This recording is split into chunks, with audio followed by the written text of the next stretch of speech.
Bueno,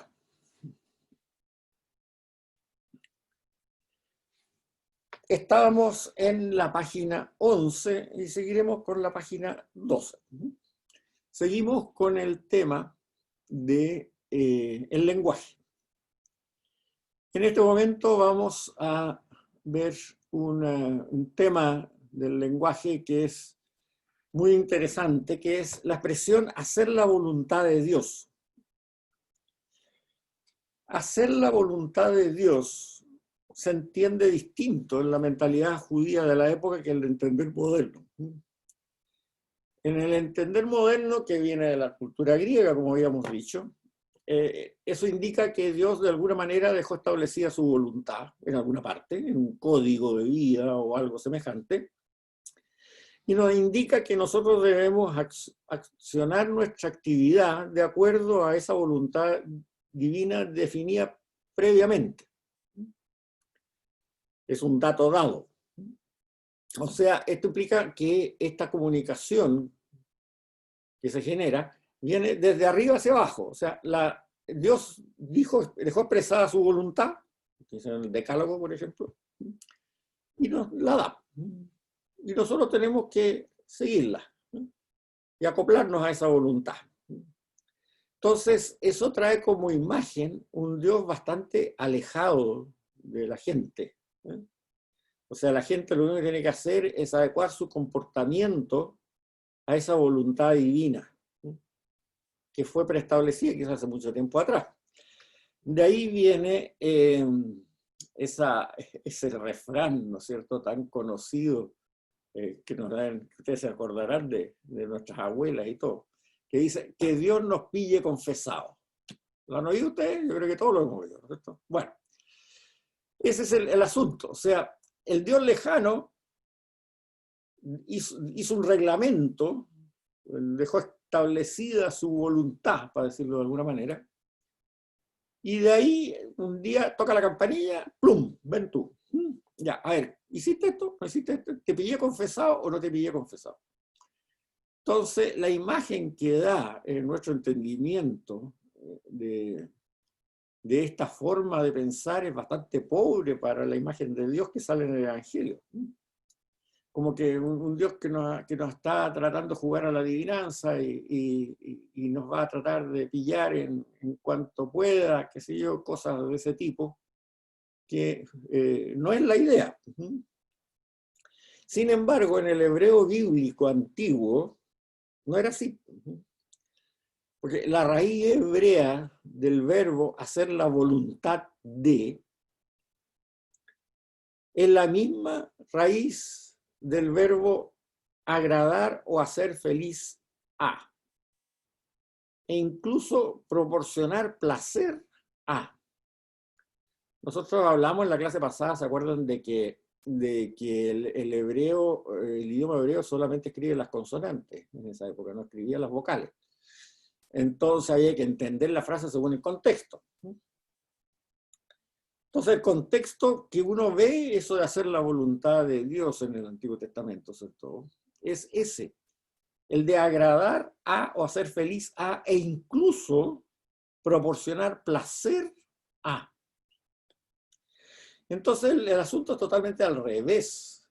No es que Dios deje un código ahí, ¿no es cierto?, y nosotros tengamos que seguirlo y ojalá que nos pille confesado, sino es un problema nuestro ahora. Ya no es de arriba para abajo, es de abajo para arriba. O sea, nosotros tenemos en cada momento que ver cómo adecuar la actividad que tenemos en ese instante, de modo de agradar a Dios, hacer feliz a Dios, o incluso proporcionarle placer a Dios.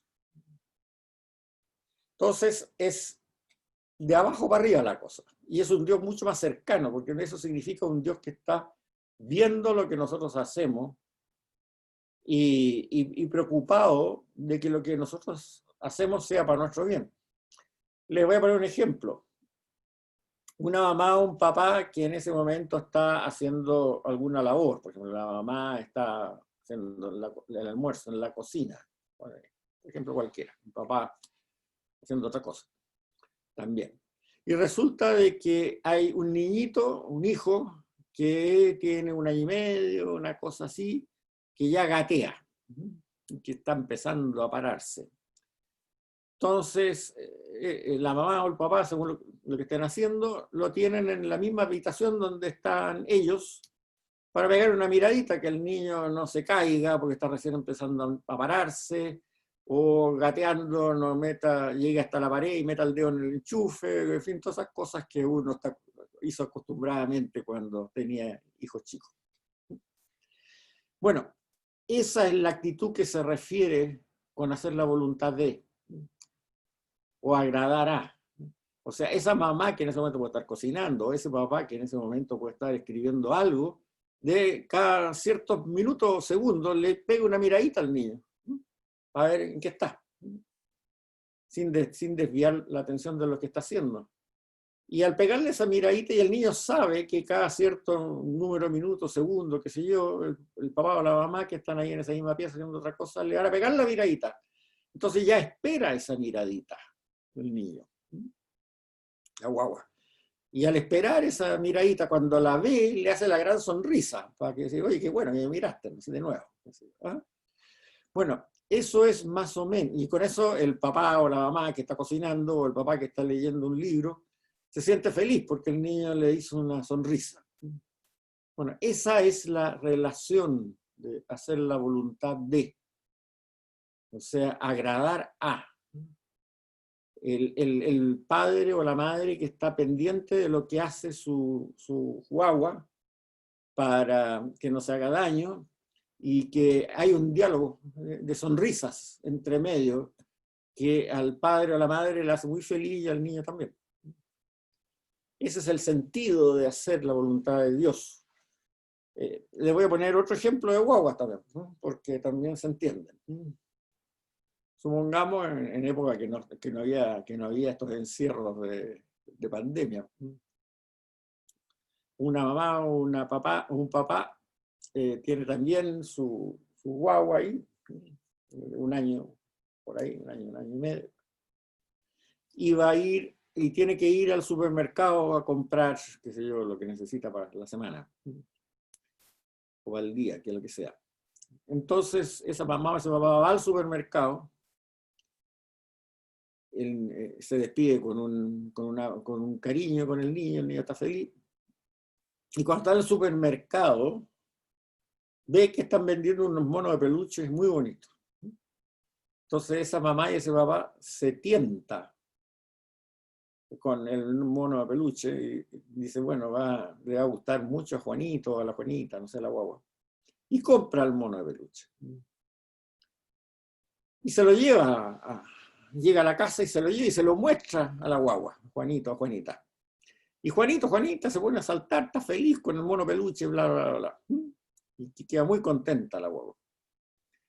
Bueno, desde el punto de vista del lenguaje judío, la mamá o el papá que le compró el mono de peluche a esa guagua, hizo la voluntad de la guagua, porque la agradó, la hizo feliz. Sin embargo, la guagua no tenía idea que su mamá iba a ir a algo que se llamaba supermercado, y tampoco tenía idea que ahí existían algo que se llamaba mono de peluche que podía comprar, y por lo tanto no le encargó un mono de peluche. O sea, la voluntad desde el punto de vista racional del niño no era que la mamá le comprara un mono de peluche, pero no tenía idea ni que había mono de peluche, ni que iba al supermercado, ni que en el supermercado se podían comprar mono de peluche. Estamos hablando de una guagua chica, de 1 año, qué sé yo. Sin embargo, como la mamá hizo feliz, o el papá hizo feliz a esa guagua, trayéndole un mono de peluche, se dice que esa mamá o ese papá hizo la voluntad de la guagua, a pesar que la guagua nunca le dijo nada, qué es lo que tenía que hacer. Les queda clara la idea, supongo, ¿no? Ese es el sentido de hacer la voluntad de, haciendo feliz a. Bien, ese es el tema. O sea, nuestro actuar cotidiano tiene que estar preocupado permanentemente de agradar a Dios. hacerlo feliz. Ahora, desgraciadamente, digo desgraciadamente, muchas veces algunos teólogos nos han metido mucho en la cabeza eso de que Dios no puede, es absurdo decir que nosotros podemos hacer algo que haga que Dios pueda ser feliz. Y eso viene porque insisten mucho en que Dios es omnisciente, omnipoderoso, todopoderoso, de todo, ¿no? Eso podrá ser muy filosófico, pero no es evangélico, para nada. Porque en el Evangelio vemos claramente que el Señor insiste en que nuestra actitud debe ser hacer feliz a Dios. Y es lo que dice más claro eso, es en la parábola del hijo pródigo. O sea, Dios es el padre de estos dos niños, de estos dos hijos, y en la parábola nos dice claramente que Dios se sentaba a la puerta de su casa, o sea, el padre, todos los días con la esperanza de ver a su hijo aparecer en el camino. Hasta que un día lo ve que venía en el camino, y eso hace que vaya, lo abrace, lo bese, haga una tremenda fiesta, sea feliz ese padre. Y ese padre es Dios en la parábola. Entonces, cuando un teólogo nos dice, o un predicador nos dice que Dios es omnisciente, omnisabio, todopoderoso, conocedor de todo, nada podemos agregarle nosotros a su felicidad. Lo que ustedes pueden decirle diplomáticamente, mire padre o mire señor teólogo, eso puede ser muy teológico, pero le recomiendo que lea la parábola del hijo pródigo para que se dé cuenta que está totalmente equivocado. O sea, el Dios nuestro es un Dios cercano, que Él vibra con lo que nosotros hacemos individualmente. Bien, otro concepto. Juan Ignacio, Sí, dime nomás. ¿te puedo hacer una consulta en relación a esto? El agradar a Dios, yo creo que tiene mucho que ver con un tema cultural o lo que hemos aprendido. Sin duda. ¿Qué pasa en ese sentido, por ejemplo, con los castigos o sacrificios, como se llaman, físicos, que unas personas lo pueden encontrar una locura y otros lo pueden encontrar como parte de agradar a Dios? Ya, mira, todos estos conceptos los vamos a ir viendo a medida que se nos vayan presentando. Tú tienes toda la razón, están mal. Algunos cuando son extremados, digámoslo así. ¿Eh? Pero prefiero fundamentarlos cuando en algún relato de algún texto del Nuevo Testamento corresponda. O sea, yo les estoy tratando de que ustedes entiendan la mentalidad del Nuevo Testamento, para que lo entiendan bien y lo puedan disfrutar.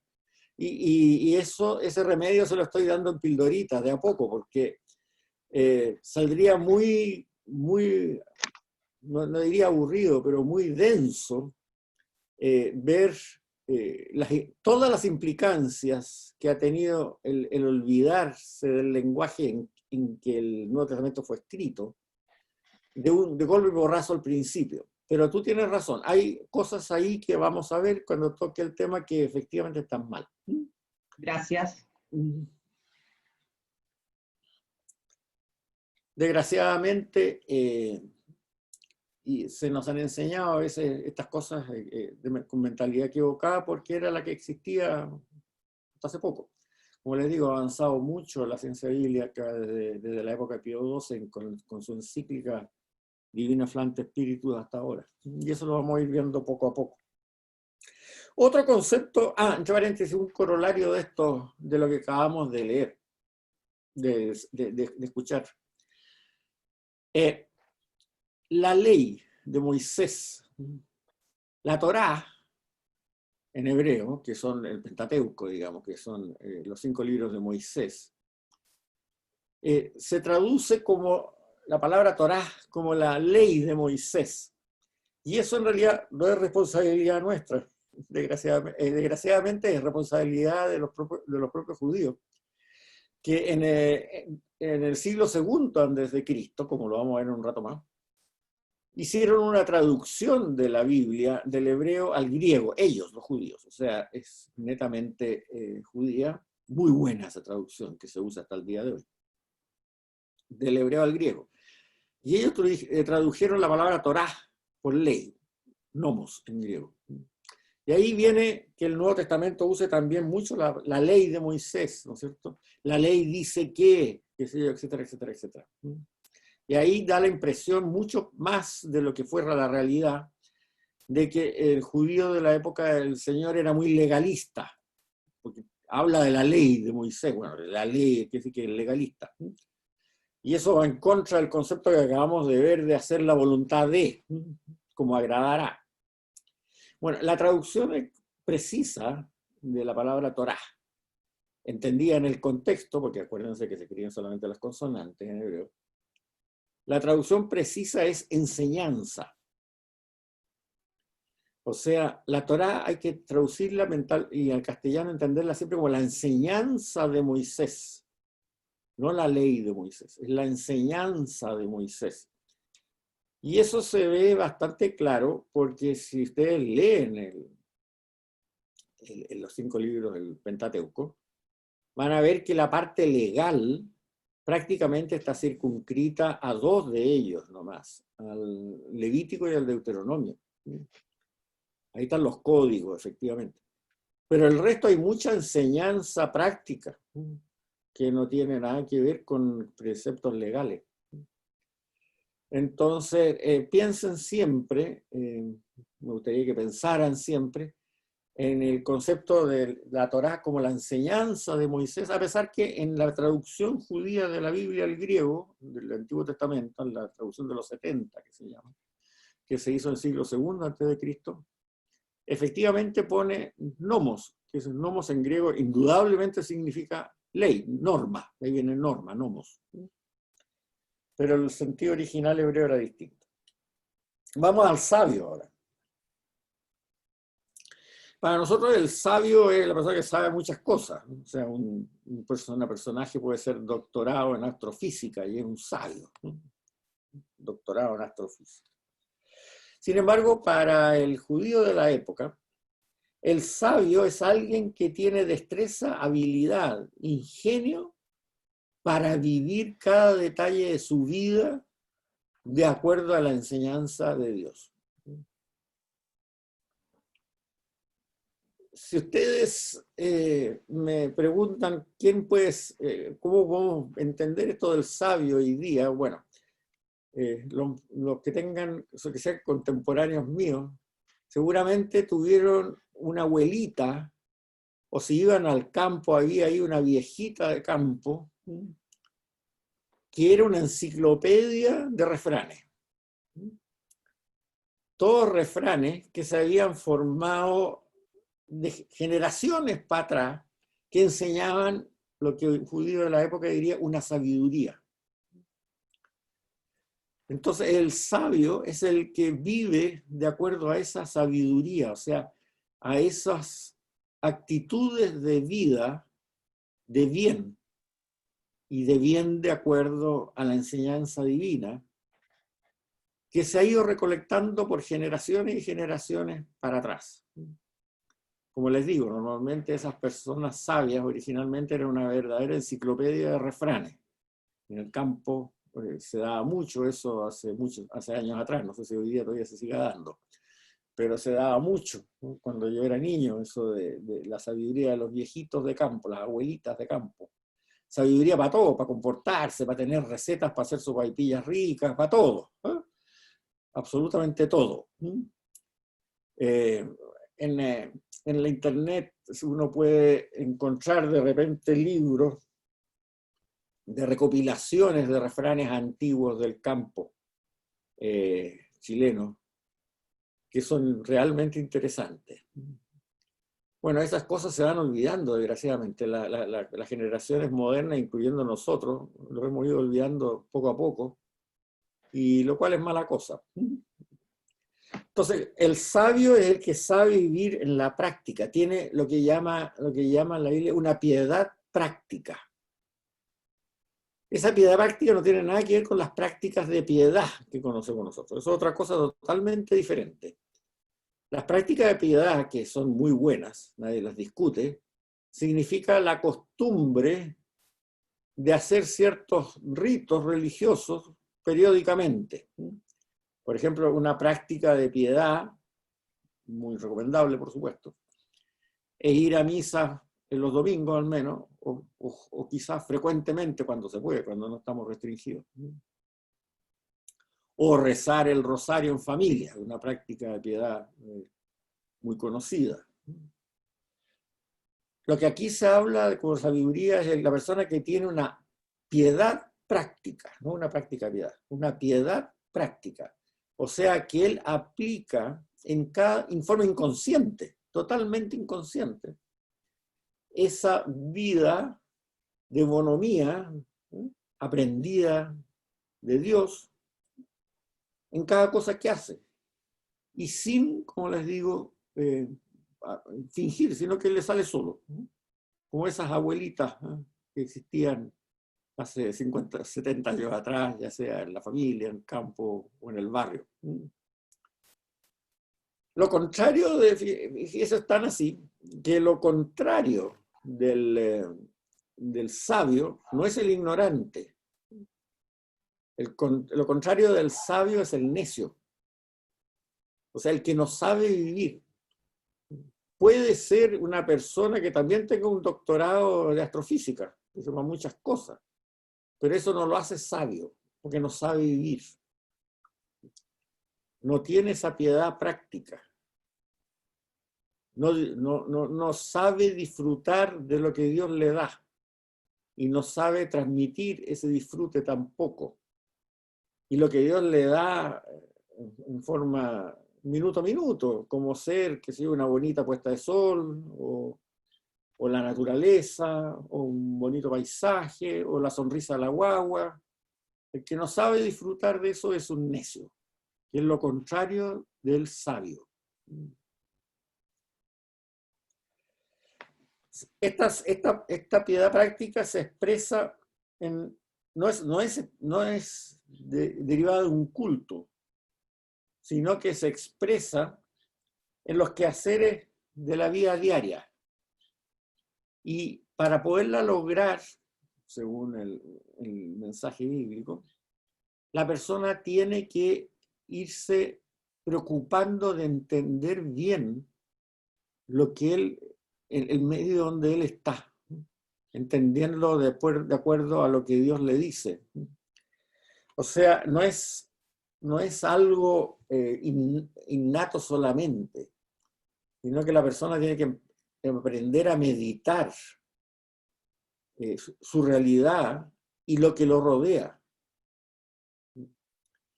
Es bien interesante esto porque en la Biblia se habla mucho del corazón desgarrado.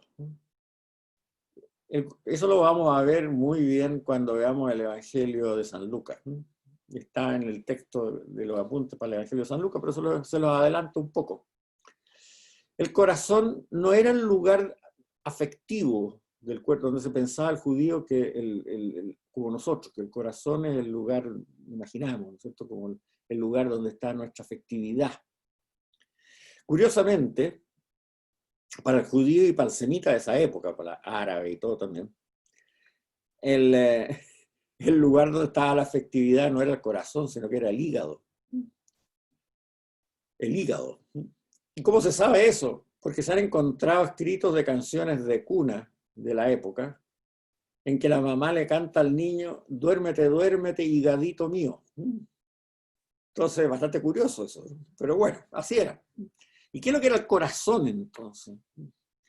El corazón era el organismo del ser humano donde él percibía a la divinidad solamente. Y la divinidad percibida de acuerdo a lo que le decía a través de la naturaleza. Tiene bastante de ecológico esto. O sea, lo que le decía a través de la naturaleza o a través de los que lo rodeaban. el percibir, como les digo, la belleza de un paisaje, el percibir el olor de las flores, hacía que la gente percibiera la divinidad a través de eso, reconociera a la divinidad. Y lo mismo a través de las personas que lo rodeaban. El percibir cómo sus padres lo cuidaban para un niño, eso también era percibir la divinidad.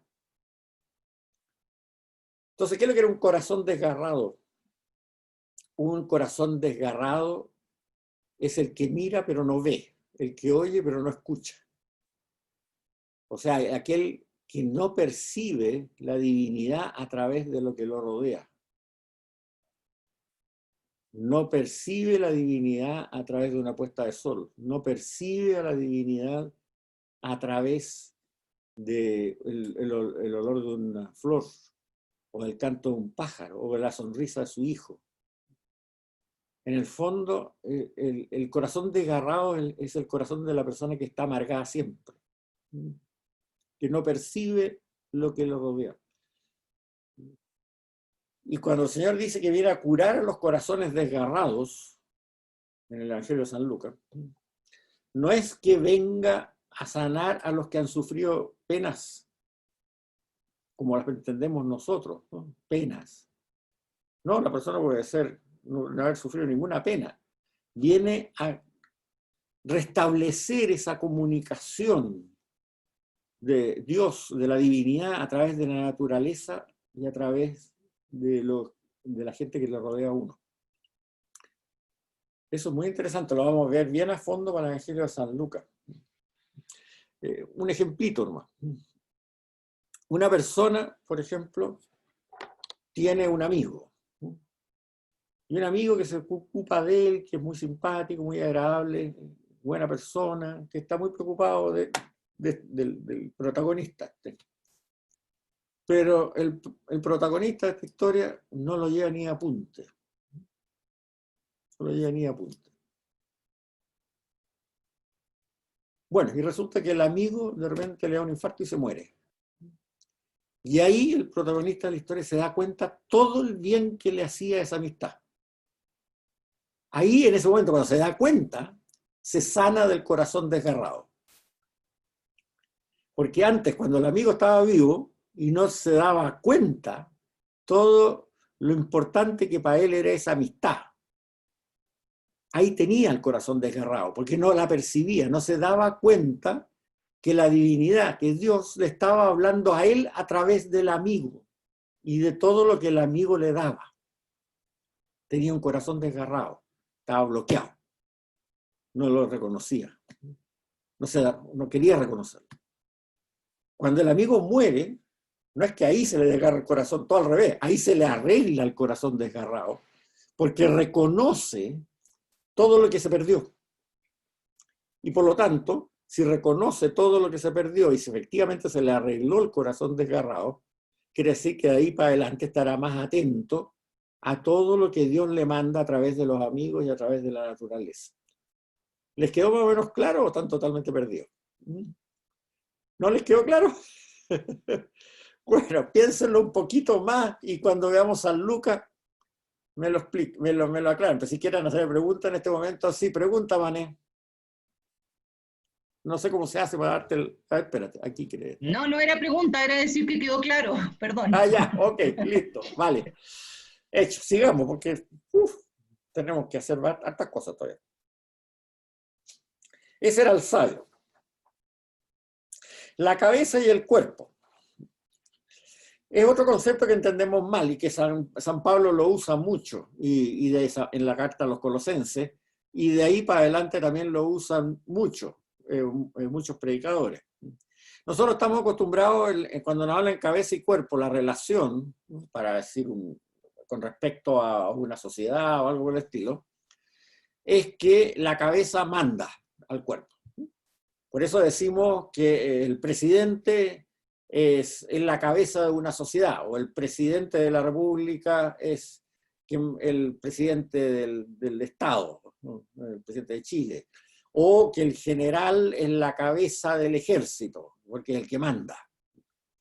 Bueno, nada que ver con lo que pensaban en esa época.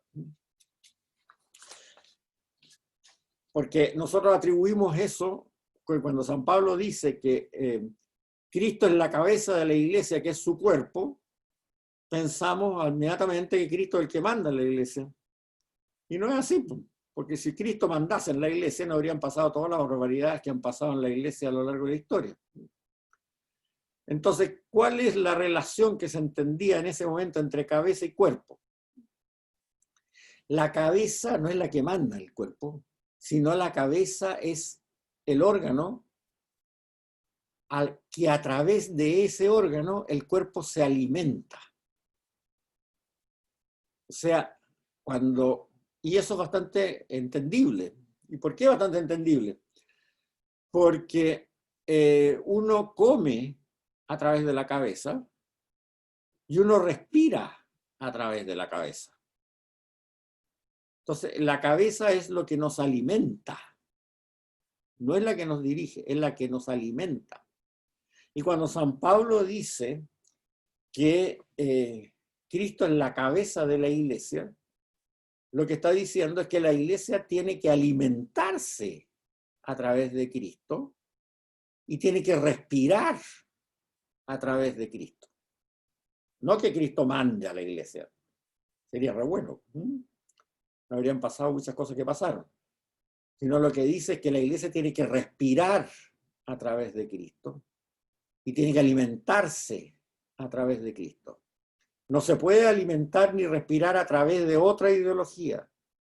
Tiene que respirar y alimentarse a través de Cristo. Ahora, la iglesia estará comandada por seres humanos que podrán cometer todas las barbaridades que cometen los seres humanos. Ese es otro cuento, eso no lo dice San Pablo. Eso no toca ese tema. Obviamente que la iglesia para él la iglesia está dirigida por seres humanos.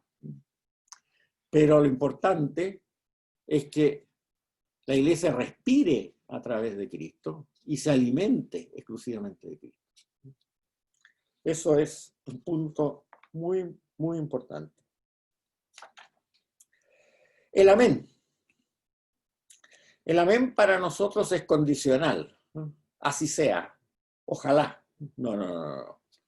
Eso no es así. El amén, que viene en el hebreo del verbo amán, significa, como los notarios, yo doy fe. Yo aseguro que eso es así. No tiene nada de condicional. Esto también es curioso. El Padre Nuestro, que nosotros usamos siempre la versión de que sale en el Evangelio de San Mateo. Pero también existe una versión del Padre Nuestro en el Evangelio de San Lucas, que es ligeramente distinta, pero dice lo mismo, pero usa las palabras, sinónimos. En la parte final, lo que dice es, perdona mis deudas, nuestras deudas, en el sentido de ofensa también, nuestras deudas, así como nosotros ya hemos perdonado a quienes nos han ofendido. Amén. Perdona mis ofensas, así como yo ya he perdonado a quienes me han ofendido. Amén. Ese amén significa lo siguiente. Yo doy fe que yo ya he perdonado a todos los que me han ofendido y por eso me atrevo a pedirte que tú perdones mis ofensas. Cambia totalmente el sentido. El sentido es otro. Perdona mis ofensas porque yo ya he perdonado a todos aquellos que me han ofendido. Amén. Vale decir, traducido al castellano hoy día, yo doy fe que ya he perdonado a todos aquellos que me han ofendido y por eso me atrevo a pedirte que tú me perdones a mí. Desgraciadamente no sé de dónde viene esa condicionalidad de la sisea para la amén, pero luego es absolutamente falsa. El sentido original es todo al revés. Es certificar una realidad de forma casi notarial. En el Apocalipsis, por ejemplo, el Señor se define de la siguiente manera. Capítulo 3, versículo 14. Están los puntos. Así dice el Amén, el testigo fidedigno y veraz, el principio de la creación de Dios. O sea, Jesucristo se define Él como el Amén, el que certifica la verdad, no el que dice ojalá, o así sea. Él se atribuye el nombre de Amén a sí mismo. Así dice el Amén, el testigo fidedigno y veraz, el principio de la creación de Dios. Y una cosita breve para terminar este capítulo del lenguaje. Queda mucho todavía del lenguaje que vamos a ver en la realidad de cada texto, pero como introducción está bien. La sangre. La sangre era el órgano que en el judaísmo se pensaba de dónde estaba la vida. Por eso que derramar sangre era derramar vida.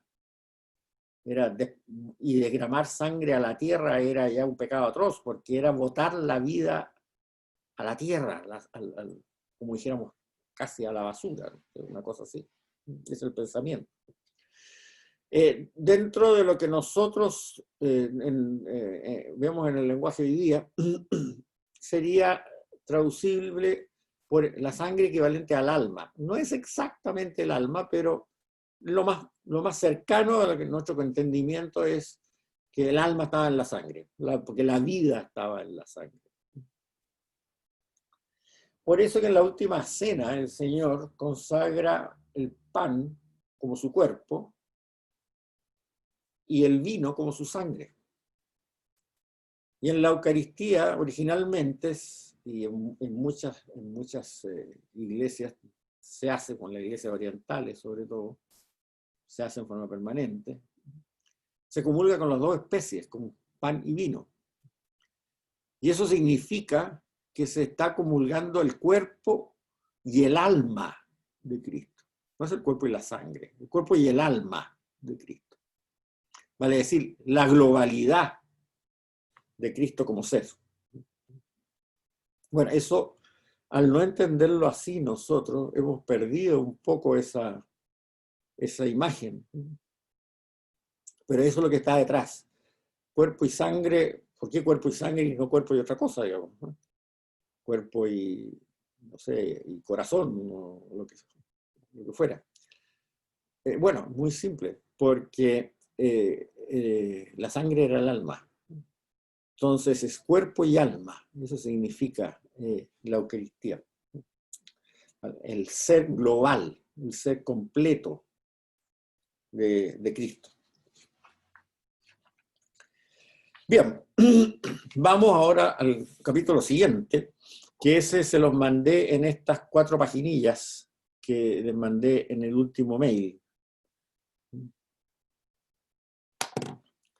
Porque la versión original que le había mandado la encontraba un poco pobre para explicar. Vamos a ver un poco los antecedentes, la situación de Israel al comienzo de la época del Nuevo Testamento. Porque eso es interesante para poder entender en qué medio se mueve el Nuevo Testamento. Vamos a partir en el año 587 a.C., en que Jerusalén cae en manos del ejército de Nabucodonosor, rey de Babilonia.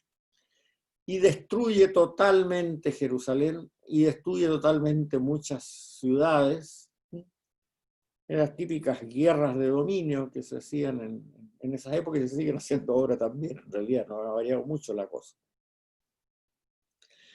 Y para evitar futuras posibles insurrecciones en Israel, Nabucodonosor se lleva exiliado a Babilonia a la aristocracia, ya sea la aristocracia religiosa, los sacerdotes, a la aristocracia política, a la gente culta, a la corte y al rey. Se los lleva exiliados a Babilonia, porque ahí los puede controlar, los tiene al ladito. No le pueden hacer insurrección. Y deja en Israel a la gente pobre. La gente pobre está preocupada de comer, no de insurreccionarse. En esa época, más aún. Y además para que esta gente pobre tampoco se creyera el cuento, trae inmigración extranjera a Jerusalén. Porque con eso diluye la población judía que quedaba, y a Jerusalén y a Israel en general. Con eso diluye a la población judía pobre que había quedado, también para que no se insurreccionara. Sin embargo, 3 generaciones después, en el año 538, antes de Cristo, por supuesto, los persas conquistan Babilonia y derrocan a la monarquía babilónica. Y Ciro, el rey de Persia, autoriza a los judíos que vuelvan a su tierra. Eran 3 generaciones que quedaron más o menos, vivieron en el exilio, o sea, eran los nietos de los que habían sido exiliados. Pero ahí se produce un shock cultural bastante serio, porque los que habían quedado en Israel, o sea, los nietos de la época de la destrucción de Jerusalén, habían tenido una evolución cultural distinta a los que venían retornados. Además, como habían sido medio minoritarios en su propia tierra por esta migración que habían estimulado los babilónicos hacia Israel de pueblos extranjeros para evitar las insurrecciones, habían sido mucho menos estrictos en seguir las enseñanzas religiosas que estaban en los textos de Moisés, en el Pentateuco, en la Torá. Entonces se produce un choque cultural entre los que vuelven y entre los que estaban ahí, que habían permanecido ahí.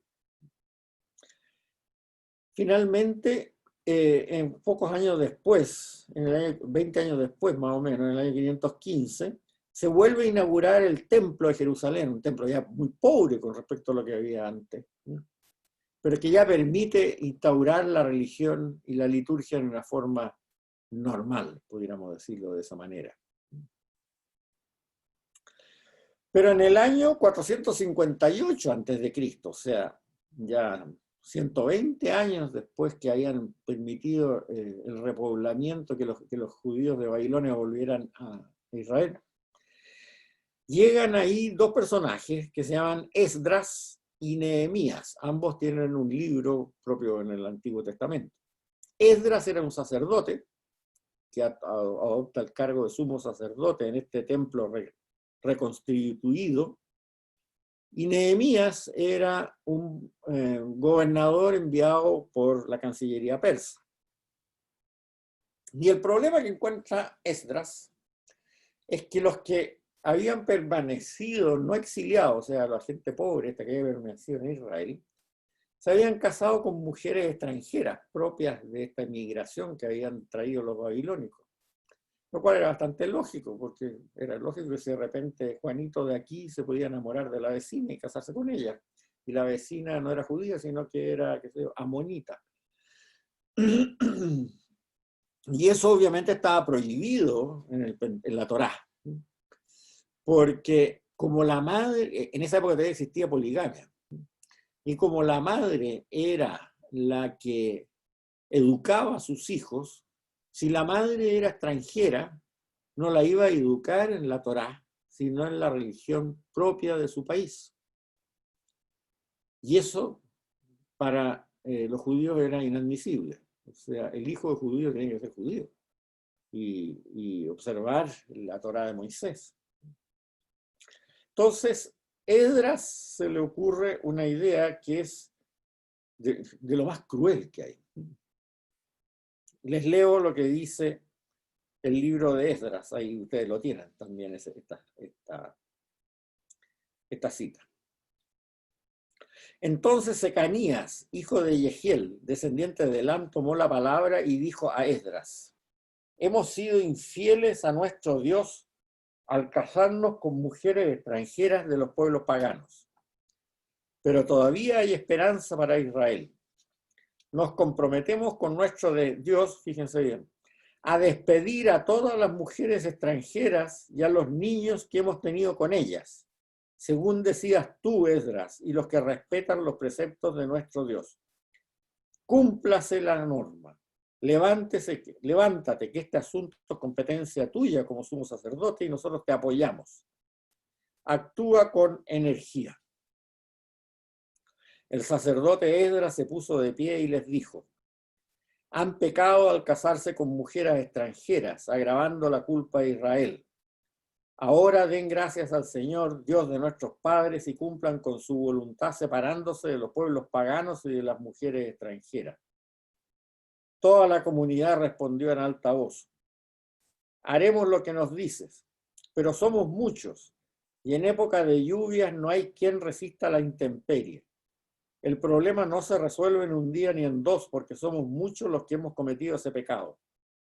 Sería mejor que nuestros jefes representasen a toda la comunidad.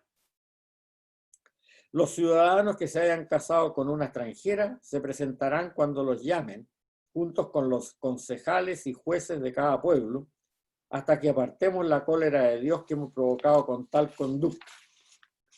Después sale una lista enorme de gente y termina: todos estos se habían casado con extranjeros y despidieron a sus mujeres y a sus hijos. Bueno, es otro. Pero hubo algunos que no quisieron por ningún motivo despedir a sus mujeres y a sus hijos. Hubo muchos. ¿Y qué es lo que hicieron esos? Tenemos que entender un poco cómo estaba dividida la administración en esa época de la región de Israel, y la misma administración y la misma división llegó hasta la época del Señor, o sea que es válida para el Nuevo Testamento. El territorio de Israel estaba dividido en 3 provincias, de norte a sur. La más al norte era Galilea, que ahí está Nazaret, donde el Señor fue criado. Hizo su vida privada antes de la vida pública. Después, en el medio, hay una provincia que se llama Samaria. Ahí está la ciudad de Samaria. Y al sur está la provincia de Judea, cuya capital es Jerusalén. Entonces está Galilea al norte, Samaria al medio y Judea en el sur, capital Jerusalén. Y esto era en la época del destierro, y era en la época persa, y era en la época del Señor cuando se está escribiendo el Nuevo Testamento. Pero esas 3 provincias estaban habitadas por judíos. Eran todos judíos. Eran judíos los de Galilea, eran judíos los de Samaria y eran judíos los de Judea. En hebreo existen 2 palabras distintas para llamar, que se traducen, para llamar a los habitantes de Judea, que se traducen desgraciadamente en griego, por lo tanto también aparecen en la traducción de los 70 del Antiguo Testamento y aparecen en el Nuevo Testamento, se traducen por una sola palabra. Y por lo tanto en todos los idiomas modernos también se traducen por una palabra.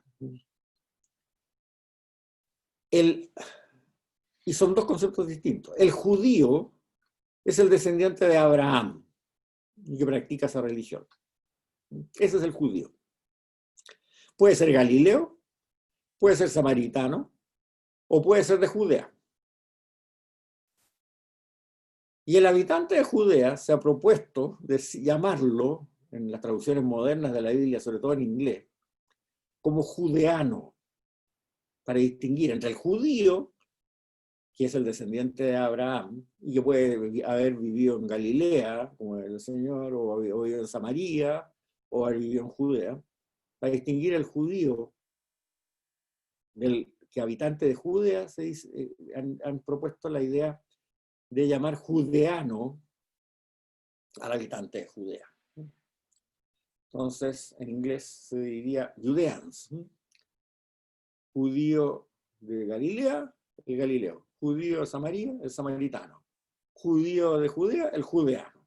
¿Ya? Perfecto. El problema es que en castellano nadie dice la palabra judeano, no ha entrado, ¿no? Y eso es mala cosa, porque entonces se entiende pésimo todo esto. Se entiende que como los samaritanos que no eran judíos, no piensa, los samaritanos eran tan judíos como los otros, eran absolutamente judíos, porque no eran judeanos. Y en el Nuevo Testamento uno tiende a pensar en enemistad entre los judíos y los samaritanos. No, la enemistad entre los judeanos y los samaritanos. Y ya vamos a ver por qué esa enemistad. Entonces, muchas veces se tilda, sobre todo el Evangelio de San Juan, de antisemita. No, mentira, no es antisemita, porque cuando se está refiriendo a los judíos como gente perversa, se está refiriendo a los judeanos como gente perversa, no a los judíos, porque el Señor era judío. No podía hablar de los judíos como si fueran enemigos suyos. Si él era judío, todos sus discípulos eran judíos, su madre era judía, todos eran judíos. Entonces eso hay que entenderlo muy bien. Cuando se habla de los judeanos, una cosa, cuando se habla de los judíos, es otra. Ahora, como no ha entrado la palabra judeanos en castellano, entonces las Biblias siguen hablando de los judíos. Pero uno puede entender por el contexto a qué se está refiriendo el Señor, si se está refiriendo a todos los descendientes de Abraham, o se está refiriendo a las autoridades del templo, que eran judeanos, a los escribas, qué sé yo. Bueno, volvamos al tema. Esdras decreta de que todos las que se hayan casado con extranjeros, tienen que despedir a sus mujeres y a sus hijos. Bueno, resultó que no todos lo aceptaron parece bastante pocos. ¿Y qué es lo que hicieron los que no lo aceptaron? Esdras tenía poder y Nehemías tenían poder solamente para gobernar en Judea. En Samaria y en Galilea había gobernadores persas, todavía, de nacionalidad persa. Esdras tenía poder en Judea y Nehemías también porque querían los persas que reconstituyeran el templo, para que hubiera liturgia. Pero en Samaria y en Galilea no había templo, entonces existía todavía la gobernación persa. Y a la gobernación persa le da lo mismo con quién se casaban los judíos. Entonces, todos aquellos que no quisieron despedir a sus mujeres, abandonaron todo lo que tenían de Judea, en Judea, y emigraron hacia Samaria, hacia un poquito más al norte. ¿Por qué? Porque al gobernador persa ahí les da igual, si estaban casados con extranjeras o no importaba nada. Entonces, de ahí viene la enemistad entre los samaritanos y los judeanos. Porque claro, esos que tuvieron que perder y abandonar todo para arrancarse, para que no les hicieran expulsar a sus mujeres y a sus hijos, porque le tenían cariño a las mujeres y a los hijos, obvio. Emigraron a Samaria. Y ahí encontraron un buen ambiente que los recibió, ya sea por el gobernador persa o por los judíos que ahí vivían también, porque encontraron una barbaridad lo que estaba haciendo Esdras. Entonces, como eso ocurrió más o menos 400 años antes de Cristo, esa comunidad samaritana, de judíos samaritanos, empezó a tener tradiciones propias, hasta la época del Señor. Instauraron un templo en el monte Garizim, que queda en la ciudad de Samaria, al ladito de la ciudad de Samaria, porque obviamente no tenían ningún interés de ir una vez al año en peregrinación para la Pascua a Jerusalén. Si los habían echado de ahí porque querían que echaran a sus mujeres y a sus hijos, ¿cómo iban a ir a Jerusalén? Entonces establecieron un templo rival de Jerusalén en el monte Garizim, en la ciudad de Samaria.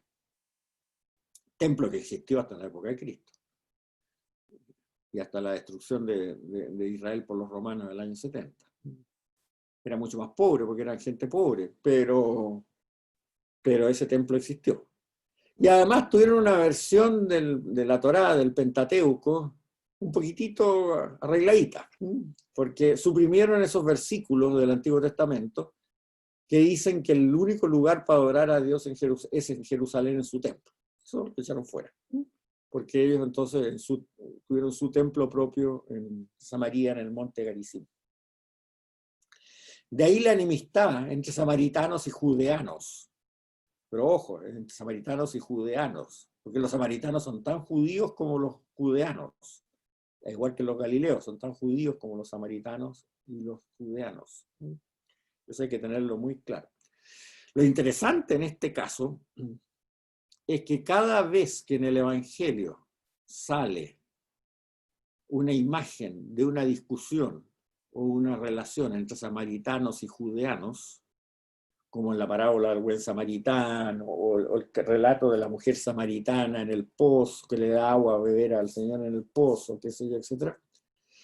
Lo interesante de eso es que el Señor siempre está a favor del samaritano contra el judeano. Siempre, sin excepción ninguna. O sea, el Señor tenía absolutamente claro que no le gustaba eso que había hecho Esdras. Bueno, pero esa es la historia de los samaritanos, hay que tenerla bien clara, porque el Nuevo Testamento habla de los samaritanos y todos estamos convencidos que los samaritanos eran extranjeros que tenían otra cultura, otra raza, otra religión. No lo piensa, eran tan judíos como los otros. Y además siempre puestos como ejemplos por el Señor en las parábolas.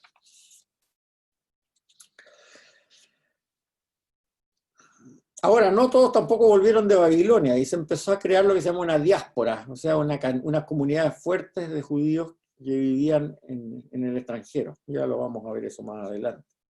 ¿Por qué no volvieron? Bueno, porque ya eran los nietos de los que habían sido exiliados, entonces ya se habían acostumbrado ahí, tendrían su forma de vida. Y formaron comunidades bien valiosas, pero no volvieron a Jerusalén. Bueno, después... Finalmente, en el año 333 a.C., Alejandro Magno destruye el imperio persa y pasa entonces a ver el imperio de los griegos, de los macedonios. Desgraciadamente, Alejandro Magno muere joven, el imperio se lo reparten sus generales y al final el territorio de Israel cae en manos de unos reyes que dominaban desde Siria, griegos, eran descendientes de los generales, de un general que se llama Antíoco, griego, de Alejandro Magno, y de ahí todos esos reyes se llaman Antíocos, hubieron creo que 9 Antíocos, del 1 al 9, que gobernaron desde Siria a Palestina o Israel, como lo quieran llamar. Y esos fueron unos déspotas horrorosos, ¿no? Los dos libros de los Macabeos del Antiguo Testamento salen todas las barbaridades que hacían. Y desgraciadamente colaborando mucho en la corrupción que hubo en las jerarquías judeanas de Jerusalén, que fueron atroces. Es una cantidad de sumos sacerdotes que hacían una barbaridad atroces. En la página 15 de las nuevas, ahí hay una cita del libro segundo de los Macabeos, capítulo 6, 1 a 7, que se las voy a leer. Poco tiempo después, Antíoco III, el rey, envió un senador ateniense para que obligase a los judíos a abandonar sus costumbres tradicionales y a no gobernarse por la ley de Dios. Tenía orden de profanar el templo de Jerusalén y dedicarlo a Júpiter olímpico, y dedicar el templo de Garizim, o sea, el de Samaria, a Júpiter hospitalario, siguiendo la práctica de los habitantes griegos del lugar. El avance del mal resultaba molesto e insoportable aún para la masa del pueblo. El templo estaba repleto de libertinaje y de las orgías de los paganos, que se divertían alegremente con prostitutas y tenían relaciones con mujeres en los recintos sagrados e incluso introducían ahí objetos prohibidos. El altar rebosaba de víctimas ilegítimas prohibidas por la ley. No se podía ni celebrar el sábado, ni guardar las fiestas tradicionales, ni siquiera declararse judío. A su pesar, se veían forzados al banquete sacrificial con que se conmemoraba cada mes el nacimiento del rey Antíoco III, y cuando llegaba la fiesta de Baco, les obligaban a hacer una procesión en su honor en el templo de Jerusalén, o Garizim, coronados de hiedra. Bueno, y todo esto estimulado por esta corrupción de los sumos sacerdotes que como dice ahí, vamos a verlo un poco más adelante, habían sido elegidos en su cargo con coimas, porque los tenía que designar Antíoco, y Antíoco normalmente siempre elegía como, o autorizaba la asunción del sumo sacerdote aquel que le había ofrecido más dinero. Antíoco IV todavía es peor. Bueno, viene entonces la rebelión de los macabeos en el año 167 a.C. La rebelión de los macabeos, que está muy documentada, como les digo, en los dos libros de los macabeos del Antiguo Testamento, es una familia que se llama los macabeos, que está liderada por un tal Judas Macabeo, que se hace una guerra de guerrilla y logra expulsar a estos griegos sirios de Jerusalén y vuelve a instaurar el culto legal, hace una ceremonia de exorcismo en el templo de Jerusalén, y también se hace en el de Garizim, y se vuelve a instaurar la liturgia oficial. Pero, sin embargo, sus sucesores siguen siendo tan corruptos como antes. Y se crea una situación muy atroz en que vuelve la corrupción y vuelve esto de que de la elección del sumo sacerdote coimeando al rey al Antíoco que estuviera de turno en ese momento. Desgraciadamente esto ocurre porque Judas Macabeo murió en estas guerrillas y sus sucesores volvieron a las prácticas originales. En la biblioteca de Qumran hay un libro que se llama El Comentario de Habacuc. Esto no está en los apuntes porque es lateral. Pero muestra esta corrupción del sumo sacerdocio de una forma dramática. Este libro, que se llama Comentario de Habacuc, o Pesher de Habacuc, en la biblioteca de Qumran, de los manuscritos del Mar Muerto, hace una interpretación versículo por versículo del libro de Habacuc, el profeta del Antiguo Testamento. Y veamos lo que dice de algunos versículos. Habacuc se refiere al sacerdote impío, o sea, al sumo sacerdote impío, corrupto, a quien se llama con el nombre de la fidelidad al comienzo de su gestión. Pero cuando dominó sobre Israel, o sea, cuando ya fue elegido como sumo sacerdote por Antíoco, o autorizado a ser sumo sacerdote por Antíoco, se engrelló su corazón, abandonó a Dios y traicionó a las leyes a causa de las riquezas. Y robó y amontonó las riquezas de los hombres violentos que se habían rebelado contra Dios, o sea, de los sirios.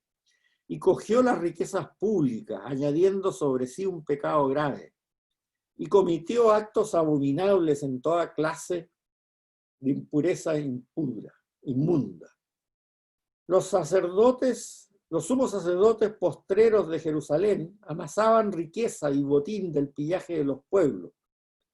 Pero en los días postreros sus riquezas y sus pillajes caerán en manos del ejército de los quitim. Los quitim son los romanos, pues ellos son el más grande de los pueblos. Y después dice, el sacerdote, Habacuc se refiere al sumo sacerdote impío, puesto que por la iniquidad que hizo contra el maestro de justicia y los miembros de su consejo, le entregó Dios en manos de sus enemigos para humillarlo con un castigo, para aniquilarlo con la amargura del alma, por haber obrado impíamente con sus elegidos. Esto es interesante, porque el maestro de justicia de la comunidad de Qumran es el fundador de la comunidad de Qumran. Y aquí se dice claramente que ese sumo sacerdote impío, que le tira toda toda la mugre antes, como lo habíamos leído, actuó con iniquidad contra el maestro de justicia y los miembros de su consejo. O sea, actuó con iniquidad contra el fundador de la comunidad de Qumran. Fíjense bien que el fundador de la comunidad de Qumran, que nunca es nombrado, no se sabe su nombre, siempre se le identifica con el maestro de la justicia. El maestro de la justicia, en el sentido de la justicia, lo que hablábamos en la clase pasada. O sea, el justo es aquel que transparenta mediante su acción la voluntad de Dios. O sea, el maestro de justicia, el fundador de la comunidad de Qumran, es un maestro que enseñó a su comunidad a transparentar su comportamiento de acuerdo a la voluntad de Dios. Y finalmente termina. La ciudad a que se refiere Habacuc es la ciudad de Jerusalén, ya que en ella el sacerdote impío cometió acciones, el sumo sacerdote impío cometió acciones abominables y profanó el santuario de Dios. ¿De qué le sirve a la escultura que el artífice talla, a la imagen fundida y al oráculo engañoso, que confíe su artífice en ellos para hacer ídolos mudos? Y se está refiriendo a las estatuas de Júpiter que ponían en el templo de Jerusalén. O sea, la degeneración llegó hasta extremos tales que incluso los sumos sacerdotes la patrocinaban a Sardinger y a Fuego, haciéndose ricos con todo esto. Pero lo más simpático, ¿cómo terminó esto? Cuando desaparece el reinado de los antíocos, de los persas, ¿cierto? Están los quirim, los romanos, que están por ahí cerca, ya rondando, ¿cierto? Y dos candidatos que se estaban candidateando al sumo sacerdocio, que además estaban emparentados entre ellos, y que ya no podían sobornar al rey Antíoco IX, ya estaban por ahí, porque ya los romanos lo habían desplazado, no se le ocurre nada mejor que ir donde el general romano Pompeyo, que es el que gobernaba Roma en ese momento, pero estaba por ahí dando vueltas, para que viera cuál de los dos tenía más méritos para ser sumo sacerdote. Léase por debajo cuál de los dos le ofrecía más plata para él, que le autorizara a ser sumo sacerdote. Pero Pompeyo, que no tenía un pelo de leso, no halló nada mejor, una solución mucho mejor. Mandó matar a los dos candidatos y se tomó Jerusalén. Y de ahí empieza el dominio romano de Jerusalén, de Israel. O sea, esos pillines que pensaban que Pompeyo se iba a dejar colmear, Pompeyo lo que quería era una coima mayor, era todo Israel. Entonces asesinó sencillamente a todos los candidatos al sumo sacerdocio y conquistó Jerusalén y pasó Jerusalén y Israel a ser sencillamente una colonia romana. Inteligente el hombre. Puso un rey, eso sí, Herodes, pero era un rey absolutamente, que primero no era judío, Herodes era idumeo, y era un guerrillero en Idumea que había peleado siempre por los romanos, de moralidad dudosa, porque peleaba contra su pueblo, Idumea, a favor de los romanos. Entonces Pompeyo lo premió nombrándole rey, que era, en ese momento era absolutamente desconocido Herodes dentro de Israel, por su labor como guerrillero pro-romano.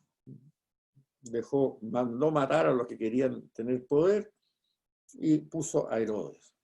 Bueno, Herodes fue bastante inteligente y se ganó bastante el aprecio del pueblo israelita. Pero era un extranjero, y era un extranjero puesto por Roma. No tenía y además no tenía ningún poder. O sea, el que mandaba era el gobernador romano. Se vio claro en el juicio del Señor. Lo hace Poncio Pilato, no lo hace Herodes. El hijo de Herodes, que también se llama Herodes en esa hora. Bueno, ahí surgen los partidos religiosos laicos, como fariseos, saduceos, esenios, qué sé yo, etc. Y finalmente, esa especie de dominio que tuvieron los romanos bastante prudente a pesar de todo.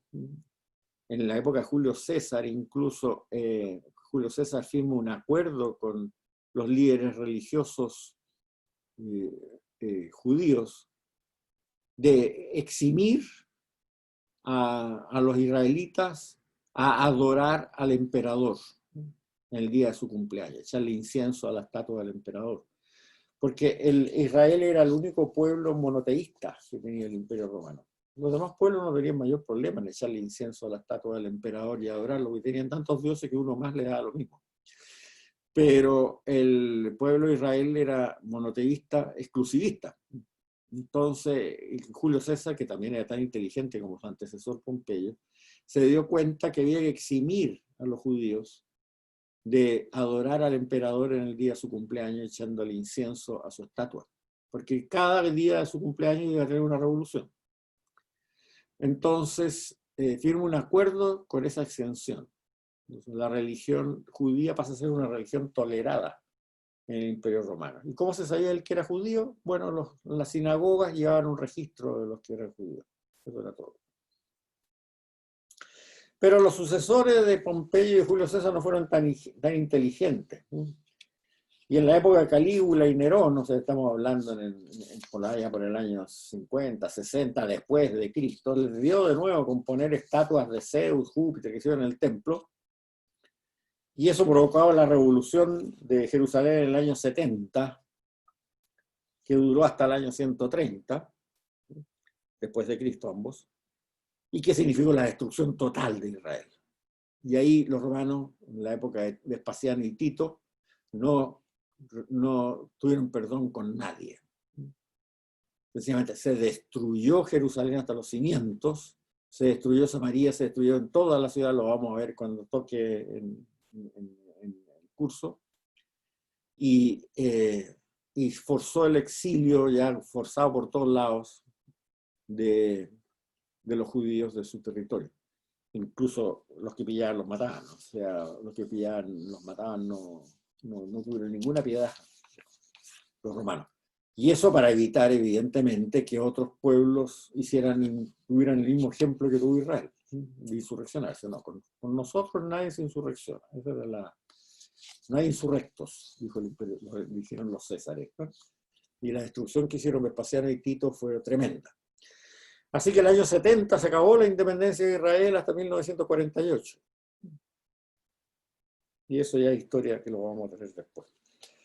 Entonces, bueno, ¿cómo se mantuvo Israel siempre en esta situación de ser súbditos de diferentes imperios, con reyes extranjeros, puestos por los dominadores, etc.? La Torá, o sea, el Pentateuco, fue el centro religioso. Y pasó a tener una gran importancia en estas épocas de exilio, sobre todo en Babilonia, la sinagoga. Porque el templo en Jerusalén había uno. Bueno, si estaba destruido, no podías llegar ahí porque estaba exiliado, no te servía de mucho. Pero sinagoga había en cada pueblo. En sinagoga había en cada pueblo. Y ahí se reunían los sábados a estudiar la enseñanza de Moisés, la Torá. ¿Y de quién la enseñaba? Un laico, el rabino. El rabino es un laico, no es un sacerdote, ojo. Aquí nosotros lo confundimos con un sacerdote, no, pero es un laico. Es un laico que es un maestro de la enseñanza de Moisés, un maestro de la ley, como lo nombran en los evangelios. Alguien que la ha estudiado y que la enseña, un catequista. El sacerdote es aquel que oficia los sacrificios en el templo. Otro espécimen, totalmente diferente. Es una persona ordenada sacerdotalmente. El sacerdocio hoy día en Israel ha desaparecido porque no hay templo. Entonces, el rabino es un laico que es maestro de la ley y enseña la ley y además actúa de testigo de ciertos eventos religiosos importantes, como ser la circuncisión, el bautismo, podríamos decir, matrimonio, funerales, etc. pero no es, de acuerdo a la Torá, un sacerdote. Los sacerdotes han desaparecido porque no hay templo, no se hacen sacrificios, no hay una liturgia sacerdotal. El rabino es un laico. Yo en este curso estoy haciendo papel de rabino para ustedes, digamos así, porque les estoy enseñando la escritura. No soy un sacerdote. Sacerdote está claro, el que dice misa. Bueno, lo mismo pasa hoy día en Israel. El sacerdote no existe porque no hay templo. El rabino, sí, el rabino hay en todas partes, porque sinagogas hay en todas partes. ¿Qué es lo que es la sinagoga? Bueno, es un lugar donde no se hacen sacrificios, o sea, no es un templo, literalmente de acuerdo a la enseñanza de Moisés. Es una casa de reunión para el estudio de la Torá. Ahí los días sábados se rezan los salmos, se enseña la Torá, como nosotros hacemos una liturgia de la palabra, pero hasta ahí nomás. Y además se celebran aquellos eventos familiares que son muy importantes, como son la iniciación a la vida religiosa, la circuncisión, como son los matrimonios, como son los funerales.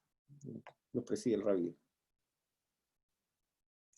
Entonces, en época de exilio, el judaísmo aprendió muy inteligentemente a sobrevivir en base a esta institución de la sinagoga y de la Torá, la liturgia de la palabra, enseñada por rabinos laicos. Ahora, surge también en esa época previa al nacimiento de Cristo, sobre todo en el siglo anterior, una tendencia apocalíptica. Bueno, todos más o menos han pegado una ojeada lo que es el libro del Apocalipsis. El Apocalipsis se refiere a revelaciones sobre el fin del mundo, sobre las peleas celestiales, cosas por el estilo. Y se escriben muchísimos libros apocalípticos en el siglo I y segundo antes de Cristo. Porque hay una situación de angustia. ¿Por qué estamos así? ¿Por qué nos oprimen? ¿Por qué tenemos toda esta perversión de nuestras autoridades religiosas que hacen todas estas barbaridades que acabamos de leer, ¿no es cierto?, en el que las relata la biblioteca de Qumran? ¿Por qué? ¿Qué pasa? Entonces, hay un fuerte estímulo al pensar apocalíptico, del cual surgen varios libros que no entraron en el Antiguo Testamento. Si hacemos un curso del Antiguo Testamento, en algún momento vamos a ver por qué, bastante obvio, pero en fin. No entraron, con el libro de Enoch, varios libros más atribuidos a Esdras, en fin, otros, etc. Que nunca fueron prohibidos, pero que son demasiado a veces imaginativos, por eso no les pareció ni a los padres de la iglesia ni a los rabinos judíos meterlos en el Antiguo Testamento. Son demasiado imaginativos, hablan de batallas celestiales con mucha imaginación creadora, digamos, ¿no? Pero es reflejo de la mentalidad de la época, una mentalidad angustiada, una mentalidad muy angustiada. Y dentro de la literatura apocalíptica, y no apocalíptica también, que existe en esa época, como la de la biblioteca de Qumran, que nos muestra, surge nítidamente ya la esperanza mesiánica, de que va a venir un Mesías a arreglar esta situación en el mundo. Esta situación de desastre total, de perversión total, incluso hasta de los sumos sacerdotes. Va a venir un Mesías. El mesianismo no es creación de esta época apocalíptica. El mesianismo ya viene de la época de los profetas, siglo, qué sé yo, 5, 6 antes de Cristo, o 7 incluso. El libro de Isaías, por ejemplo, muy bonito, el libro profético de Isaías del Antiguo Testamento. Habla mucho del Mesías, y Zacarías también, el libro de Zacarías habla mucho del Mesías, son todos libros antiguos, no son de esta época. Pero aquí se retoma el mesianismo con mucha fuerza, porque como que se reclama, ya, que venga el Mesías luego a arreglar esta situación, no aguantamos más tanta corrupción, incluso dentro de las máximas autoridades religiosas, como veíamos en lo que acabamos de leer. Y a esa figura mesiánica, como la vamos a ver cuando veamos en el Evangelio de San Juan, es la que se le asigna el nombre de Hijo del Hombre. Hijo del Hombre es bien curioso porque, se interpreta como Hijo del Hombre una figura como ser humano que existe en el cielo, o sea, en donde habita Dios, donde habita Yahvé. Yo ya les mandé antes y se las mandé con ese ¿qué? Léanlos de nuevo. ¿Qué significaba la ascensión del Señor para los judíos cristianos? ¿Se acuerdan que les mandé un escrito de 2 paginitas? Espero que todos lo hayan leído, repásenlo ahora. Porque en la concepción judía, en el cielo, no había seres humanos. Estaba Dios y estaban los ángeles, pero no había seres humanos. Los seres humanos cuando morían se iban al Sheol. El Sheol es el lugar de los muertos, no el infierno. Es mal, de traducción. Lean eso que les mandé. El Sheol es el lugar de los muertos. ¿Y qué están haciendo ahí? Están esperando que llegue el Mesías para que los lleve al cielo. Estar con Dios. Ese era el lugar de los muertos cuando morían. Bueno, entonces, ¿quién es este ser humano que Isaías, Isaías creo que, sí. Sí, Isaías, perdón. Está bien. Pensé que era Zacarías, pero no, es Isaías. Lo ve en el cielo, en una visión que tiene 600 años antes, 500 años antes. ¿Quién es este ser humano? Como hijo de hombre, dice Daniel también lo ve. Como hijo de hombre. Bueno, es el Mesías preexistente. Es el Mesías que preexistía desde la creación. Por eso que está ahí, junto con Yahvé. Esperando que Yahvé lo mande a arreglar el asunto que está pasando en la tierra. Ese es el Mesías preexistente. Entonces Israel tenía una imagen, que después eso parece clarísimo en el libro de Daniel, del profeta Daniel del Antiguo Testamento. Tenía una imagen del Mesías humano preexistente, que existía desde la creación de la humanidad, o de la creación del universo, o incluso antes. Y que era el único ser humano eterno, porque obviamente si existía desde la creación del universo era eterno, o por lo menos de gran longevidad, digamos, podemos decir así. Y el único ser humano que existía en el paraíso, antes que llegara el Mesías a la tierra, a llevar todos los que estaban en el Sheol al paraíso. Y ese se le denomina Hijo del Hombre, porque es como un hijo del hombre, pero que no está donde deben estar los hombres. ¿Ya? Eso es lo curioso. Es como un hijo del hombre. Por eso que cuando el Señor se atribuye a sí mismo el título de Hijo del Hombre en el Evangelio, deja el escándalo. Porque está diciendo, yo soy el Mesías. Yo soy el que existía desde mucho antes de la creación del universo. Yo soy. Y por eso deja el escándalo. Y ahí frente a eso, solamente podían existir 3 alternativas para la audiencia judía de esa época. Uno, que fuera un loco. Bueno, parece que no lo era, porque decía y hacía cosas muy cuerdas. Otra, que efectivamente fuera ese Mesías que preexistente desde la infinitud hacia atrás. Y la tercera es que sea un blasfemo y hay que matarlo. Y ahí está el problema. Ese era el problema. Bueno, ya sabemos lo que pasó. Pero lo veremos con detalle en cada momento. Ese es el mesianismo que surge en esa época. Ahora, también lo que ya les había anunciado, que es muy interesante, ¿no es cierto?, en el siglo II antes de Cristo, como había muchos judíos que vivían vivían en la diáspora, porque ya no era exilio obligado, podían volver cuando quisieran, desde el momento que los persas conquistaron Babilonia. Pero se habían establecido en Babilonia o en Alejandría, arrancando de las tropas de Nabucodonosor en su tiempo. Ya los que estaban ahí eran nietos o bisnietos de los que habían emigrado, entonces ya no les atraía volver a Jerusalén, tenían su familia, tenían su forma de vivir, a lo mejor tenían sus campos, qué sé yo. Entonces se crea una fuerte diáspora, se llama. La diáspora son las comunidades judías que no vivían en Israel, que habían emigrado a raíz de la destrucción por Nabucodonosor en el 500 y tanto antes de Cristo, y se quedaron viviendo fuera. Y se establecieron fundamentalmente en dos lugares, muchas comunidades hay. En Babilonia y en Alejandría, en Egipto. Para darles una idea, la comunidad judía de Alejandría en la época del Señor era 3 veces más la población de Jerusalén. O sea, fue fuerte la gente que se quedó afuera. ¿Y qué pasó? Esa gente que se quedó afuera ya había olvidado hablar el hebreo.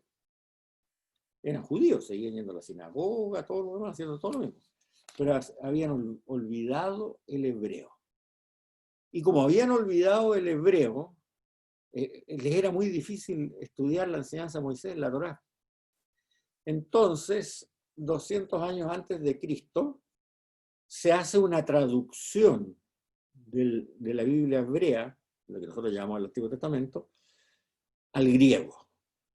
Y esa se le llama la traducción de los 70, porque fueron 70 sabios, un grupo de 70 sabios que la tradujeron, se dice.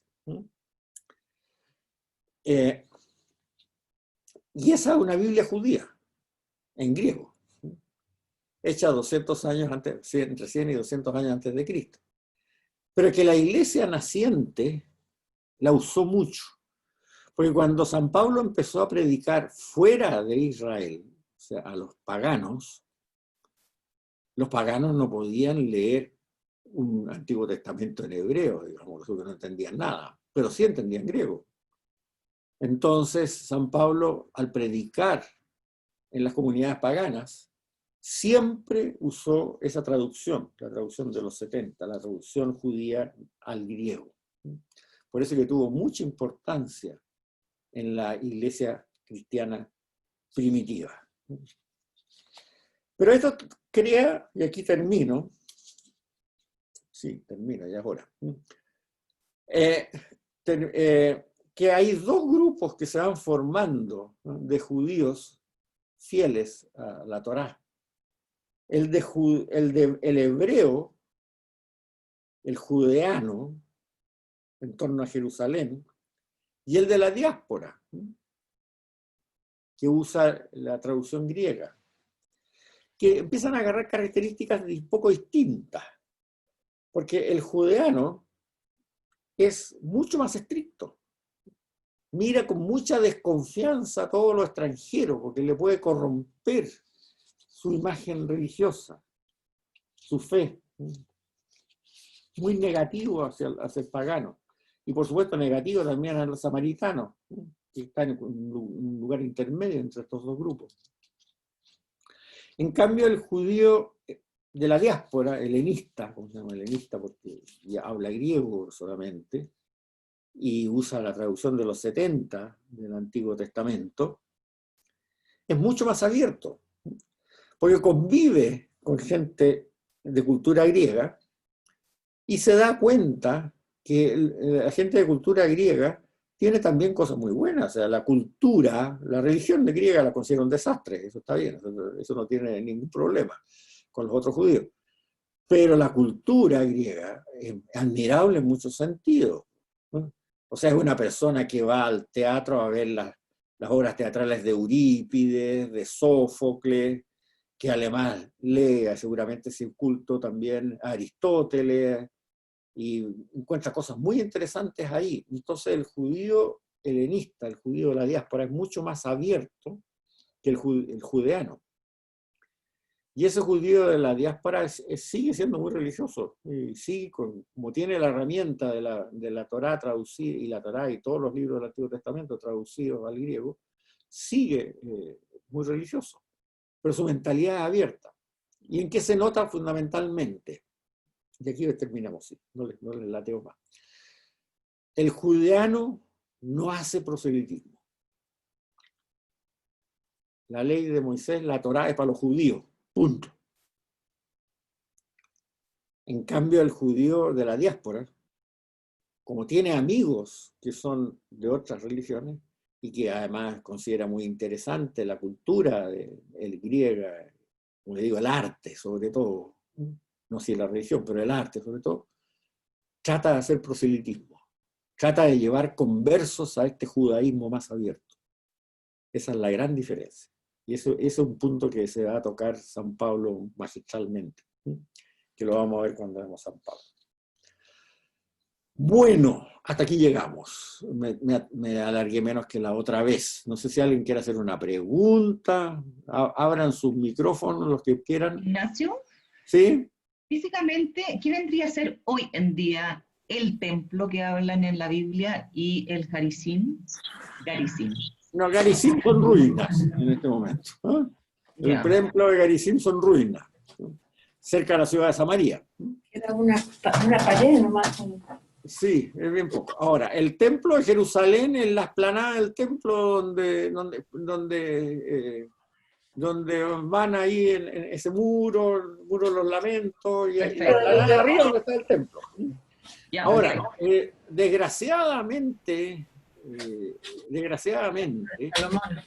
a Mahoma se le ocurrió en el siglo VII decir que él había ascendido a los cielos para que Alá le entregara el Corán desde Jerusalén y desde la explanada del templo. Cosa que se sabe que no, porque no estuvo nunca en Jerusalén, pero bueno, así lo dijo. Juan Ignacio. Espérate, entonces se construyeron 2 mezquitas en el siglo VII, en la mezquita esa que tiene la cúpula de oro y la otra, que son obras de arte maravillosa y que son sumamente sagradas para los musulmanes. Entonces, están en el lugar donde debía haberse restaurado el templo, pero no lo pueden restaurar porque están las mezquitas. Y ahí ¿en esa mezquita hoy en día hacen rituales? ¿En esa mezquita hoy en día hacen rituales? Hacen rituales musulmanes, cuando los dejan entrar a los musulmanes a las mezquitas. Pero todos hemos visto las fotos de la mezquita azul con la cúpula de oro, las fotos que están en las planas del templo. Bueno, y ese es el gran problema que tiene Israel en este momento. ¿Qué hace? Pone el templo en otra parte. Los rabinos ortodoxos le dicen por ningún motivo, si ahí vive Dios, no en otra parte. Bueno, ¿y qué pasa con la mezquita? Resulta que me han dicho amigos que viven allá, judíos, muy buenos amigos míos, que cuando la policía cierra las planadas del templo cuando hay disturbios, pero las cierra a los judíos, no a los musulmanes. ¿Y por qué razón? Porque los musulmanes cuando llegan allá van a hacer su servicio religioso en esas mezquitas, porque es lo más sagrado que tienen en Jerusalén, y es, después de la Meca, es lo más sagrado que tienen. Entonces, la cuidan, esas mezquitas las cuidan, pero como hueso de santo, como diríamos nosotros. En cambio, ¿quiénes son los peligrosos? Los extremistas judíos. Porque los extremistas judíos estarían felices de poner una bomba a esas mezquitas, destruirlas, para así poder reconstruir el templo. Entonces, cuando la policía cierra el acceso a la explanada del templo, la cierra a los judíos, no la cierra a los palestinos. ¿Sí? Fernando, tú me ibas a preguntar algo. Sí, perfecto, es práctico. ¿Cuál es la diferencia de que la Torá sea la ley o la enseñanza? Bueno, como te dije, solamente hay 2 libros de los 5 que forman la Torá que se refieren a aspectos legales. Los otros, que son el Levítico y el Deuteronomio. Y el Deuteronomio en parte, porque hay partes que no. En cambio, los otros se dedican a contar historias, podríamos llamarlas así, edificantes, que no forman un código legal, sino que enseñan sabiduría, como lo habíamos hablado ahora. Entonces, es más lógico hablar como como dicen los judíos, en la enseñanza de Moisés, que no en la ley de Moisés. Ahora, el de ley de Moisés dice así en la traducción esta de los 70, o sea, no es una cosa que sean los cristianos los que han metido el concepto de ley de Moisés. No, en la traducción griega esta de los 70, de 200 años antes de Cristo, efectivamente Torá sale traducido como nomos en griego, y nomos viene de norma, es ley. Pero todo el mundo está de acuerdo, tanto judío como cristiano hoy día, biblistas de buena calidad, como les digo yo, está todo el mundo de acuerdo que no es una buena traducción. La traducción que debería ser es enseñanza de Moisés. Pero sea ley o enseñanza, hay que seguirla igual nomás. Claro, pero en ese sentido también tú podrías decir que el Evangelio es una ley. No, no es una ley. Ahora, tiene las bienaventuranzas que parecerían ser un código de conducta, sí, pero no es una ley, es la imagen de una persona que te da enseñanza. Ley significa transgresión, culpabilidad, castigo, qué sé yo. Enseñanza es mucho más positivo. Cuando te enseñan, por ejemplo, en el libro de los números, si mal no recuerdo, a cómo debes tú amar al prójimo en ejemplos concretos, ahí no te está enseñando un código, te está dando ejemplos de comportamiento. Que hay que seguirlo, Oye, obvio. ok, Juan Ignacio, una última pregunta. Sí, di nomás. Pues, es complicado, tú quieres diversidad de auditorio, Sí, pero en los horarios en que es posible hacerlo, por ejemplo, los judíos no pueden ser. sí, ¿Por sí, qué? Porque claro. están en Shabbat. Sí, sí. Entonces, No lo hice pensando en eso para que no vinieran judíos. no, Ojalá no, que no, no, vinieran. yo sé que no, yo sé que siempre lo hemos hecho hasta ahora. Pero Sí. la verdad es que hay muchas alusiones a los judíos. Yo tengo muchos amigos judíos que saben un kilo de estas cosas. Y a mí me hubiera encantado que uno de ellos hubiera sido alumno tuyo. Ojalá que en el futuro alguna vez pueda haber algún horario en que él pueda ser alumno. Encantado. Mira, le voy a explicar, creo que se lo expliqué, pero se lo explico de nuevo. El problema de hacerlo el sábado en la mañana es cuando este grupo había más o menos 40 inscritos, nomás una cosa así, antes que yo lo instaurara el horario, hizo una encuesta. Hizo una encuesta qué día y qué hora, porque a mí me da exactamente lo mismo, estoy encerrado en la casa 7x24. Y mayoritariamente, pero el 85% de la gente quiso el sábado en la mañana, y por una razón, y la encuentro bastante lógica. Primero, que de lunes a viernes tenían que trabajar con Zoom prácticamente todo el día. Y en segundo lugar, además, de lunes a viernes tenían que ayudar a sus hijos escolares, y a veces universitarios, a trabajar con Zoom todo el día. Entonces, si lo hacíamos en un día de semana, en horario normal, primero no iban a tener un terminal adecuado, porque todos los pocos tablets, PCs, teléfonos iban a estar ocupados por los hijos, por el marido, por la señora, qué sé yo, trabajando o ayudando en tarea. Y además tenían, como estaban todos trabajando al mismo tiempo, el ancho banda, la internet se les venía al suelo. Entonces, el 85% dijo sábado en la mañana. Bueno, y salió ahí entonces Bueno, el de las 11 de la mañana como el más no, sí, adecuado. yo lo entiendo perfectamente. Yo estoy tratando de triangular con mi amigo con algunas dudas que tengo y que tú planteaste. Entonces ahí te las voy a Sí, mandar pero por email. manda por mail, oye, Fernando, manda por mail y pásale a tu amigo mis apuntes. Si yo no No, tengo sí, eso ningún voy a problema. hacer. Eso voy a hacer. Gracias. Bien, bien. A Juan ver, hay un... Ignacio, ¿Sí? yo tengo una pregunta en relación a lo que hablabas del Hijo del Hombre. ¿Sí? Para los judíos la venida del Mesías era de un hombre especial, pero no era Dios.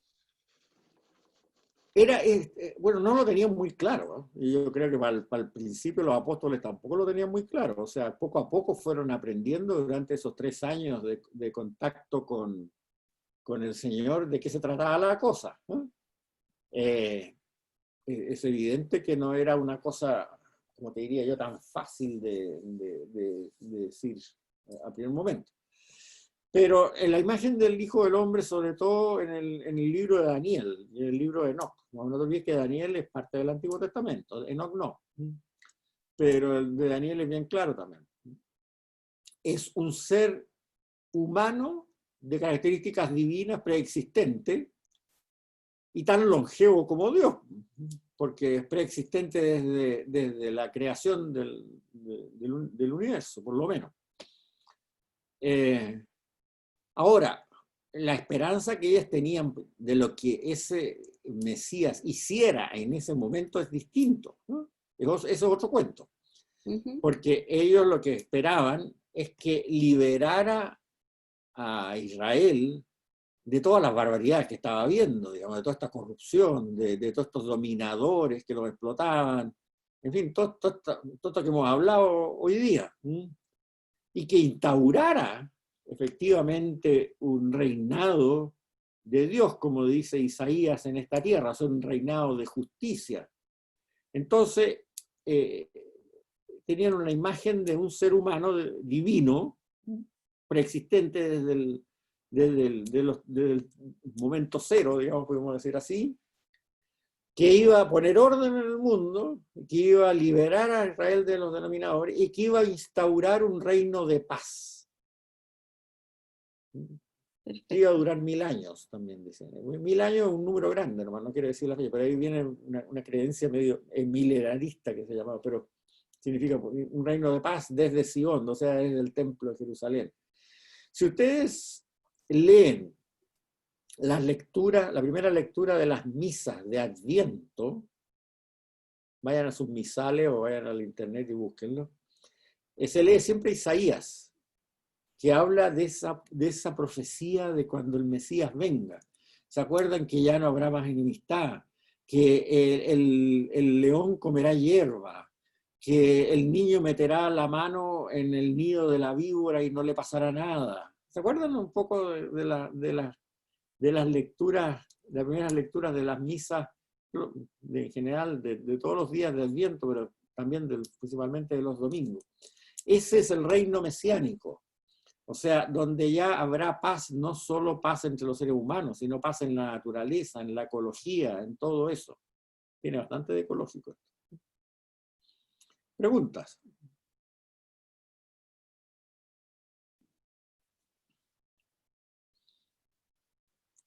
Bueno, si no hay más preguntas... Yo tengo una. Sí, dale. Ya, que me quedó una duda. Con respecto al grupo de fariseos, saduceos, ¿ellos eran grupos de laicos? Eran laicos, sí. Ah, ya. Los sacerdotes normalmente, si tú analizas el pensamiento de algunos sacerdotes que salen en la literatura de esa época, son más bien orientados a los saduceos. Pero no generalmente adscribían a un partido religioso, porque se suponía que tenían que estar sobre las diferencias.